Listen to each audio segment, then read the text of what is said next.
Presiden Amerika Serikat Donald Trump secara resmi sudah mengumumkan bahwa Hamas dan Israel itu telah menyepakati proposal perdamaian di Gaza.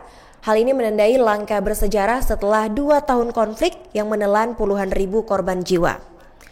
Dalam pernyataannya di Washington, Trump menyebut bahwa kesepakatan tersebut merupakan hasil negosiasi panjang yang digelar di Sharm el-Sheikh, Mesir dengan melibatkan perwakilan dari Qatar dan Mesir sebagai mediator utama.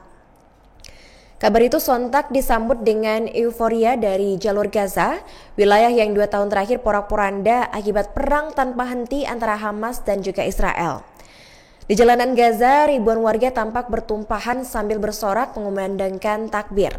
Dalam salah satu rekaman yang diunggah oleh jurnalis Palestina yaitu Said Mohammed, melalui akun Instagramnya tampak kerumunan besar pria dan wanita itu menari mengikuti musik di luar rumah sakit Al-Aqsa di pusat kota Deir al-Balah. Mereka bersiul, bertepuk tangan dan meneriakkan Allahu Akbar sambil mengibarkan bendera Palestina di tengah reruntuhan bangunan yang masih berdebu akibat perang. Hal serupa juga terjadi di Khan Younis, di mana kerumunan berkumpul di depan rumah sakit Nasir, menari dan bersorak dalam kegelapan menjelang fajar.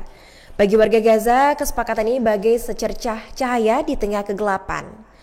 Namun meski demikian, warga terpantau masih waspada karena takut akan gencatan senjata kembali gagal. Seperti yang diketahui Tribuners, di tengah gegap gempita perayaan atas kabar gencatan senjata antara Hamas dan juga Israel, sebagian warga Gaza ini memilih untuk tetap waspada dan juga berhati-hati.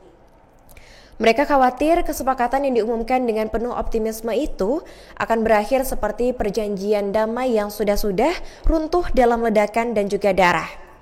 Kekhawatiran warga bukan tanpa alasan, pasalnya dalam 2 tahun terakhir, Gaza sudah menjadi saksi dari rangkaian gencatan senjata yang rapuh. Pada 2024 silam misalnya, gencatan senjata yang dimediasi oleh Mesir dan juga Qatar itu hanya bertahan selama 8 hari sebelum kedua belah pihak kembali saling serang. Dan selain itu banyak juga warga yang merasa tidak ada jaminan keamanan yang nyata dari pihak internasional untuk memastikan perjanjian kali itu bisa ditegakkan secara sepenuhnya. Pengalaman pahit itulah yang membuat banyak warga sulit mempercayai bahwa kali ini keadaan akan benar-benar berubah.